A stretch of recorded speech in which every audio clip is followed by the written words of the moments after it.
በቅድሚያ ባለም አቀፍ ደረጃ ለ39ኛ ጊዜ በሀገራችን ደግሞ ለ20ኛ ጊዜ የሚከበረው የጤናማ እናትነት ወር እንኳን በሰላም አደረሳችሁ እንኳን አብሮ አደረሰን ማለት ፈልጋለሁ።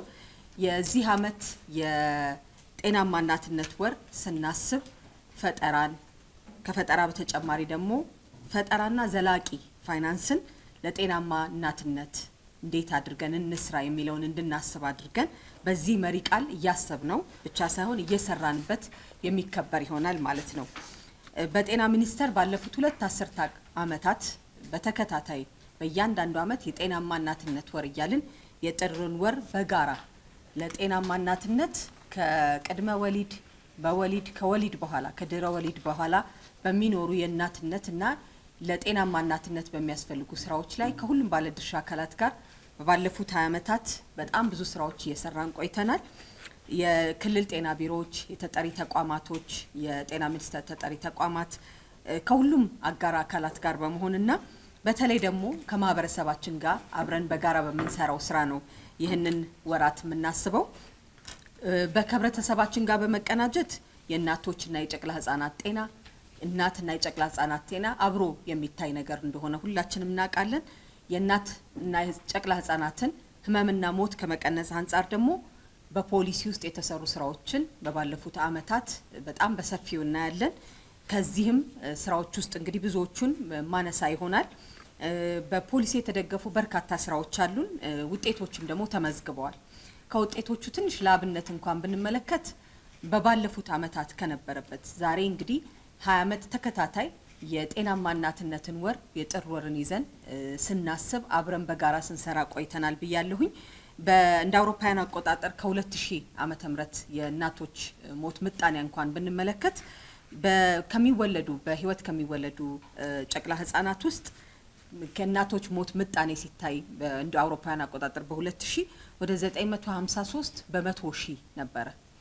ይህንን እንግዲህ በተለይ በባለፈው አመት የተለቀቀው በወጣው ማለት ነው እንደ አውሮፓውያን አቆጣጠር በ2025 በመጣው መረጃ መሰረት የዓለም አቀፍ ድርጅቶች በጋራ ባስቀመጡት ኢስቲሜት ምጣኔ ውስጥ ደግሞ ወደ 195 በመቶ ሺህ ዝቅ እንዳለ ያሳያል።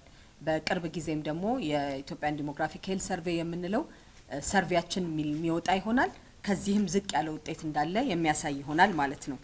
እንዲሁም እንግዲህ ስንመለከት በእነዚህ አመታት ውስጥ የጨቅላ ህጻናት ሞት ምጣኔን ራሱ ብንመለከት በ1000 በህይወት ከሚወለዱ ህጻናት ውስጥ በፊት ከነበረበት 49 ሞት በ1000 ከነበረበት ውስጥ አሁን ባለበት ጊዜ ላይ ወደ 26 ዝቅ ማድረግ ተችሏል። ይሄ ዓለም አቀፍ መረጃዎቻችንን ይዤ ነው ማጋራችሁ ማለት ነው። የነፍሰ ጡር ክትትሎችን ስንመለከት የጤና ተቋማት የወሊድ አገልግሎትን ስንመለከት በሰለጠኑ ባለሙያዎች የመውለድ ምጣኔን ስንመለከት በባለፉት አመታት በጣም ሰፊ የሆነ ለውጥ ተቀምጧል። ጥቂት እንኳን ለመጥቀስ እንኳን ብንሞክር በተቋም ውስጥ የሚወልዱ የእናቶች ቁጥርን ስንመለከት የ2000 የ2005 የ2011 የ2016 እንደ አውሮፓውያን አቆጣጠር መረጃዎቻችን በየ5 አመቱ የምናወጣው የጤና መረጃችንን እንኳን ብንመለከት በ2000 የነበረውን የዛሬ እንግዲህ 25 አመት ወደ ኋላ ብንመለከት በተቋም ውስጥ የመውለድ ምጣኔ 4.9% ነበር። በጣም ዝቅተኛ ማለት ነው። ከዛ በኋላ በ2011 እንኳን ብናይ ከ2005 ላይ ወደ 6.4 ነበር። ቀጥሎ ደግሞ በ2011 እንደ አውሮፓውያን አቆጣጠር ወደ 11.6 ያው በሁለት እጥፍ አደገ ብለን ያልነው በ10 አመት ውስጥ ነበር ያኔ የነበረው ማለት ነው። ከዛ በ2016 የነበረን መረጃ የሚያሳየው በተቋም ውስጥ የመውለድ ምጣኔ ወደ 36.5 ሆኖ ነበረ መረጃዎቻችን የሚያሳዩት ማለት ነው። አሁን የምናየው ከ60% በላይ እንደውም መረጃዎች ወደ 70 ጠጋ ይላሉ። ከ61.4% በላይ የሚሆን ተቋም ውስጥ የሚወልዱ እናቶቻችን እንዳሉ ያሳያል። ይሄ በጣም ከፍተኛ ውጤት ነው። ብንመለከተው ከነበሩት አመታት በተሻለ ወደዚህ መምጣት ይችላል ማለት ነው። በተቋም መውለድ እናትም ልጅም ጤና ሆነው የመውጣት እድላቸውን እንደሚጨምር መረጃዎች ዓለም አቀፍ መረጃዎችም ያሳያሉ። የተቋማት ቅርበት፣ የባለሙያዎች ስልጠና፣ እንዲሁም ደግሞ ለሕክምና አገልግሎት የሚውሉ መሳሪያዎች አካባቢው ላይ መገኘት እነዚህ በጣም አስፈላጊ እንደሆኑ ይታወቃል። በቅድመ ወሊድም ስንመለከት በአጠቃላይ በሀገራችን የነበረው የቅድመ ወሊድ ክትትልም ልክ በዚሁ በባለፉት አመታት በሰፊው እንደጨመረ ያሳያል መረጃችን። እንደሚታወቀው በተለይ የ2011 የኢትዮጵያን ዲሞግራፊክ ሄልዝ ሰርቬያችን መረጃዎቻችንን ስናይ ወደ 43.2% ነበረ የቅድመ ወሊድ ክትትል የሚያደርጉ እናቶቻችን የነበረው ማለት ነው። 8 ከዛ በላይ ያላቸው ክትትል ያላቸው ባለሙያ እናቶቻችንን ስንመለከት ማለት ነው። ያ እንግዲህ በቅርብ ጊዜ ባለው መረጃ እንኳን ብንመለከት ከ78% በላይ እንደሆነ ያሳያል። በየክልሎችና በተለያዩ ከተማዎችና በከተማና በተለያዩ ቦታዎች በእያንዳንዱ ክልል ያለውን ሬንጅ አቨሬጅ ነው እንግዲህ ይሄንን የምናሳየው እንጂ በጣም ከፍ ያለ መረጃም ያላቸው ተቋማት እንዳሉን ክልሎችም እንዳሉ ከተማዎችም እንዳሉ ይታወቃል። ይህ ሁሉ ግን ሲሆን አሁንም ቢሆን የእናቶች ጤና የጨቅላ ህጻናት ጤና አሁንም እንደ ሀገርም እንደ ዓለምም ካስቀመጥነው ቁጥር አንጻር አሁንም መድረስ ያለብንን ደርሰናል ብለን የምንዘናጋበት ጊዜ ላይ እንዳልሆነ ሊታወቅ ይገባል ማለት ነው። የእናቶችና የህጻናት ሞትና ህመምን ለመቀነስ ሰፊ የሆኑ ስራዎች ትኩረት ተሰጥቶ ሲሰራ ቆይቷል። የጤና ኤክስቴንሽን ፕሮግራማችንን እንኳን ብንመለከት ቤት ለቤት ወደ ህብረተሰባችን ወደ እናቶች ወደ ማህበረሰቡ ጠጋ ብሎ የመስራት የመጀመሪያው መግቢያችን እንደሆነ ይታወቃል። እናቶች፣ ወጣቶች፣ ሴቶች በአጠቃላይ እርግዝና በሚኖራቸው ጊዜ ቀድመው ወደ ተቋማት መምጣት እንዲችሉ በጣም ከፍተኛ የሆነ ሚና እንዳላቸው ይታወቃል። በዚህም እንግዲህ የጨቅላ ህጻናት ጤና ላይ ራሱ ከክትባት ከጤና ክብካቤ በሽታን ቀድሞ ከመለየት ወደ ተቋም ከማስተሳሰር ብዙ ስራዎች ከህብረተሰቡ ጋር እየሰራን ቆይተናል።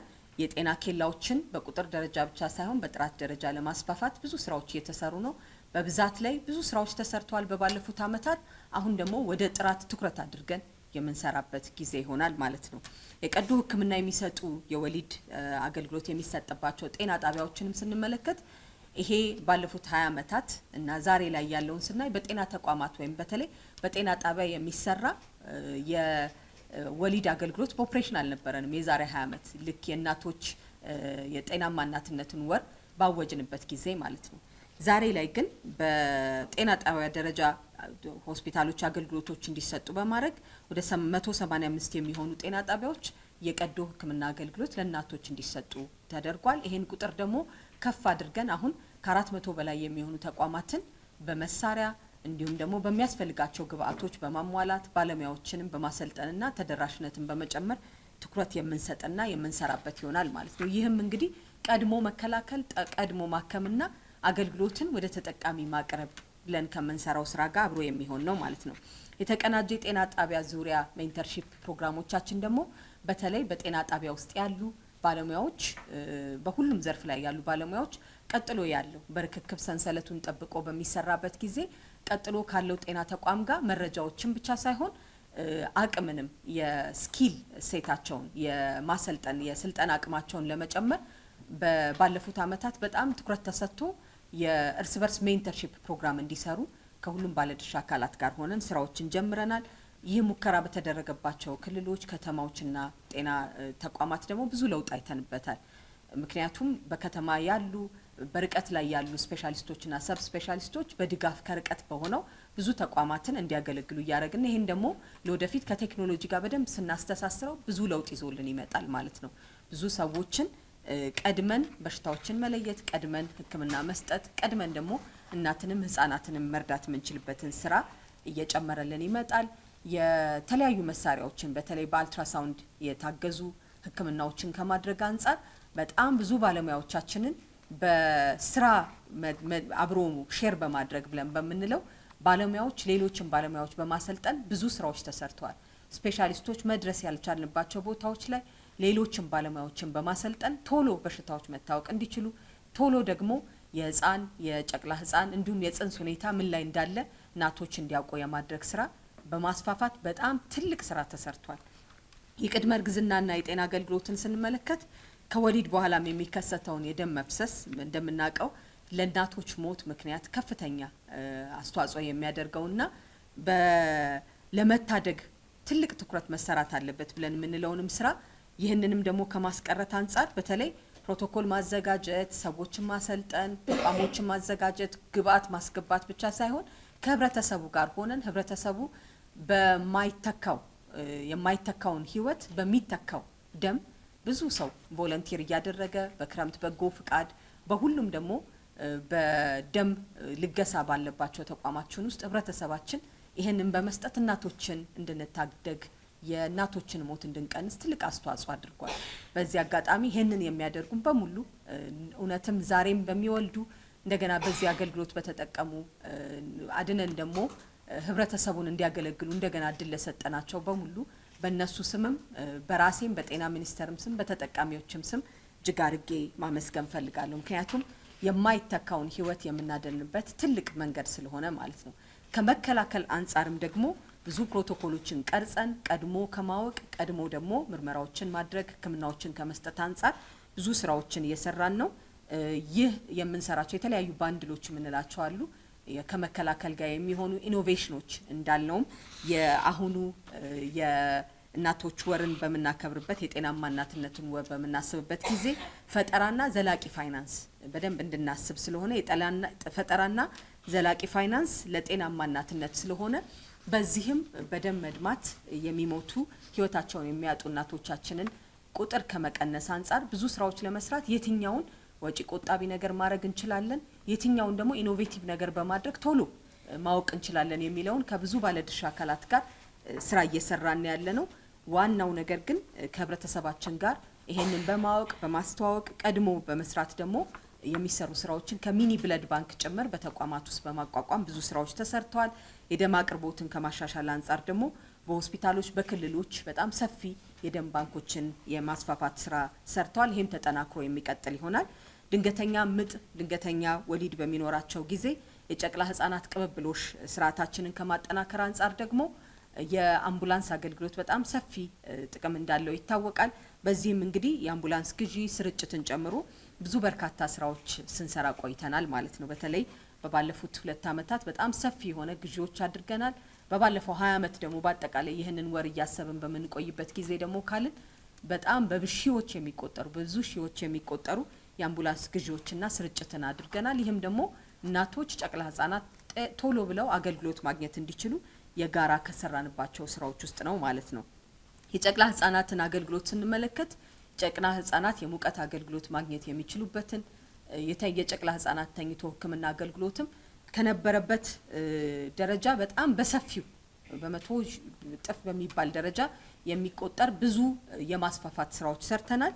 ከብዙ መንግስታዊና መንግስታዊ ካልሆኑ ድርጅቶች ጋር በስፋት እየሰራን ያለ ነው። ይሄ ግን ገና ብዙ ስራ የሚፈልግ ነው።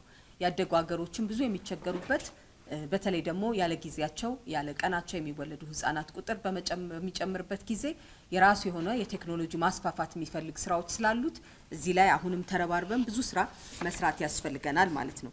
እነዚህ ስኬቶች ስናያቸው በጣም የሚያበረታቱ ቢሆንም እንግዲህ እንዳልኩት ቅድም ከዓለም አቀፍ ስታንዳርድም በአህጉር አቀፍም በአገር አቀፍም ካስቀመጥነው ስታንዳርድ አንጻር በተለይ ደግሞ መከላከልና ማስቀረት የምንችለውን የህፃናትና የጨቅላ ህፃናት እንዲሁም ደግሞ የእናቶችን ሞት ከመቀነስ አንጻር ገና ብዙ ርብርብ ማድረግ እንዳለብን ይታወቃል። ይሄም ደግሞ ሁላችንም ትኩረት አድርገን መስራት ስላለብን በዚህም ወር በዚህ ላይ በጋራ ሆነን ምን እንስራ፣ ምን እናጠናክር፣ ምን ጥሩ የሰራንባቸውን ነገሮች እናስቀጥል፣ የትኞቹ ነገሮች ላይ ደግሞ የተሻለ ኢኖቬሽን የተሻለ ፈጠራ አድርገን በፍጥነት መድረስ የምንችልበት ግብ ጋር መድረስ እንችላለን የሚለውን ምናይበት ሁለንተናዊ የሆነ እድገትን ማረጋገጥ እንድንችል በሁሉም ቦታዎች እንድናስብና እንድንሰራ ያስፈልጋል። በተለይ ደግሞ በምጥና በወሊድ ወቅት በሚኖርበት ጊዜ አገልግሎቶቻችንን ጥራት በመጨመር በተለይ ደግሞ ኳሊቲውን የምንሰጠውን ጥራት ከያንዳንዱ ቦታዎች ውስጥ አሉታዊ ክስተቶችን ከመቀነስ አንፃር ብዙ ስራዎች መስራት ያስፈልገናል። በቀዶ ህክምና አገልግሎት በሚሰጥባቸው ቦታዎች ውስጥ ሽፋኑን መጨመር፣ ጥራቱን መጨመር፣ አገልግሎቱ ተደራሽነቱን የበለጠ እንደገና የምናጣራበት ጊዜ ይሆናል ማለት ነው። ለእናቶችና ለጨቅላ ህጻናት ደግሞ ስንመለከት ዘላቂ የፋይናንስ ምንጭ ያስፈልገናል። ይህም እንግዲህ እንደምናውቀው የጤና አገልግሎቶቻችን በተለይ ለእናቶችና ለጨቅላ ህጻናት ሁልጊዜ በሮች ክፍት ሆኖ አገልግሎት መስጠት ስላለባቸው ይህንን በዘላቂ ፋይናንስ ከመደገፍ አንጻር ከህብረተሰቡ ጋር እንዲሁም ደግሞ በጤና ፋይናንስ ስርዓታችን ውስጥ አብረን የግብአት አቅርቦቶች እንዲሁም ደግሞ የአገልግሎቶች ጥራት ላይ የምናተኩር ይሆናል ማለት ነው። በጨቅላ ህጻናት ድንገተኛ ሞት እና መንስኤዎቻቸውም ስንመለከት ለዚህ ፍጣን ምላሽ የሚሰጡ ለምሳሌ እንደ ኦክሲጅን ተደራሽነት በጣም ብዙ ስራዎች እየተሰራ ነው። ነገር ግን ይህን ከማስፋፋት አንጻር በተለይ ወደ ተለያዩ ክልሎች የበለጠ የማጠናከር ስራዎችን አስፍተን መስራት ያስፈልጋል ማለት ነው። ይሄንንም ትኩረት የምንሰጥ ይሆናል። ሁሉም ባለድርሻ አካላት ብዙ ስራዎችን ይሰራሉ። የማቀናጀትና የጋራ የማድረግ ስራችን ላይ በዚህ የበለጠ አተኩረን እንሰራለን። ሁሉም የሚጠበቅበትን ድርሻ እንዲወጣም አደራ ማለት እንፈልጋለን። ጥራትና ፍትሃዊነቱ የተረጋገጠ የጤና አገልግሎት ለመስጠት የጨቅላ ህጻናትና የእናቶች ጤና መስታወቱ ነው የምንለው።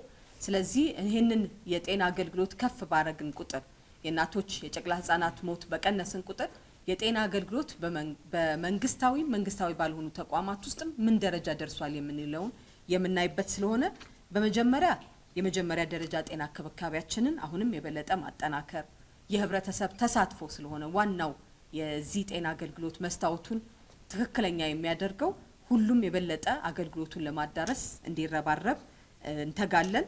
የሚቀጥለውም ደግሞ ሁለተኛው ለእናቶችና ለጨቅላ ህጻናት ህክምና አገልግሎት የሚያስፈልጉ የህክምና ግብአቶችና አገልግሎት ቁሶች የማሟላት ስራ አሁንም በሰፊው የምንሰራ ይሆናል።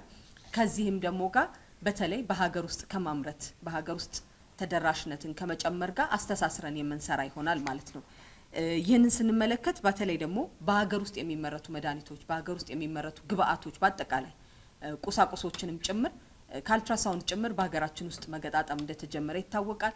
መነሻውም ለእናቶች ለጨቅላ ህጻናትና ለህጻናት ጤና ቅድሚያ በመስጠት እነዚህን ግብአቶች ከማሟላት አንጻር ነው።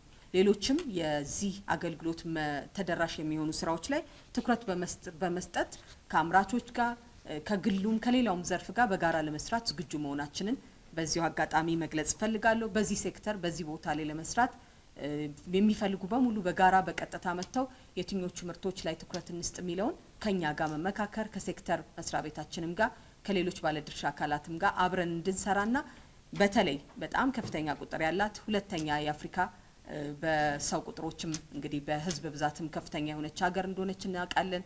ብዙ ህጻናት ብዙ ጨቅላ ህጻናት ይመጣሉ። ለዚህ ትውልድ የሚያስፈልጉ ምርቶችን ራሳችንን በራስ ከመቻል አንጻር ለሌሎችም ደግሞ ተደራሽ ከመሆን አንጻር ብዙ ስራ ይጠበቅብናል። ለዚህ ትኩረት ስለምንሰጥ በዚህ ምርት ላይ የሚገቡትን የቅድሚያ እንደምንሰጥ በዚሁ መግለጽ ፈልጋለሁኝ። ከሴክተር መስሪያ ቤታችን ከአጋር ድርጅቶች ከበጎ አድራጊ አገልግሎቶች ጋር ከሁሉም ባለድርሻ አካላት ጋር የዘላቂ የፋይናንስ ምንጮች ላይ በጋራ አብረን የምንሰራ ይሆናል። ለእናቶች ለህፃናት ጤና የሚሆኑ የፋይናንሻል ስራዎቻችንንና ለዚህ የሚያግዙ ስራዎችን ሞቢላይዝ ከማድረግ አንጻር ብዙ ስራዎችን ሰርተናል። ይህንንም አጠናክረን የምንቀጥል ይሆናል ማለት ነው። በዘላቂነት የመያዝ ስራና በዘላቂነት ህብረተሰቡ ወደ ጤና ፋይናንሱ ኮንትሪቢዩት የሚያደርገውንም ነገር ከጤና ፋይናንስ ኢንሹራንስ ጨምሮ በሌሎችም ጭምር የበለጠ አጠናክረን የምንሰራ ይሆናል ማለት ነው። ለዚህ ሁሉ የሚያስፈልገው መረጃ ነው። ትክክለኛ መረጃ ለህብረተሰባችን ከማድረስ የምንሰራው የምናስቀምጠው ፖሊሲ ትክክለኛ ከመሆኑን ከማወቅ አንጻር ትክክለኛ መረጃ ወይም ዴታ በእጃችን እንዲኖር ስለሚያስፈልግ በሚቀጥለው አመታት በተለይ ደግሞ በሚቀጥሉት 5 አመታት የጤና ዲጂታል ስትራቴጂን እንደምታውቁት ባስቀመጥነው መሰረት ከኢትዮጵያ የዲጂታል ስትራቴጂ ከ2030 ስትራቴጂ ጋር በማስተሳሰር አሁንም የጤና የዲጂታል አማራጮችን ማዘመን ተደራሽነትን መጨመር ትክክለኛ መረጃዎችን ህብረተሰባችን እንዲያገኝ ብቻ ሳይሆን ወደኛ የሚመጣው መረጃ ትክክለኛ እንዲሆንና እንዲጠራ በተቋማት ከተቋማትም ውጪ የዲጂታላይዜሽን ስራዎቻችንን አጠናክረን የምንሰራ ይሆናል ማለት ነው። በመጨረሻም እንግዲህ የመንግስት አካላት የጤና ባለሙያዎቻችን በተለይ ደግሞ በእያንዳንዱ ቦታ ላይ ሆነው ህብረተሰባችንን የሚያገለግሉ እናቶችን ጨቅላ ህጻናትን ማህበረሰባችንን የሚያገለግሉትን የጤና ባለሙያዎቻችንን ሁሉ በዚህ አጋጣሚ እጅግ አድርጌ ማመስገን ፈልጋለሁ። የመገናኛ ብዙሃን የጤና አገልግሎት ሁሉ ጊዜ አብረን የምንሰራው ስራ ነው። የመረጃ ተደራሽነት ትክክለኛ መረጃዎችንና በተለይ በእናቶች በህጻናት በጨቅላ ህጻናት ዙሪያ የሚሰጡ መረጃዎችን ትክክለኛ በማድረግ እስከዛሬ አብራችሁን ላረጋችሁት ስራ ሁሉ እጅግ አድርጌ ማመስገን ፈልጋለሁ። አሁንም ቢሆን መረጃ ኃይል ነው፣ መረጃ አቅም ነውና የበለጠ ተባብረን እንድንሰራ በዚሁ አደራ ማለት ፈልጋለሁ።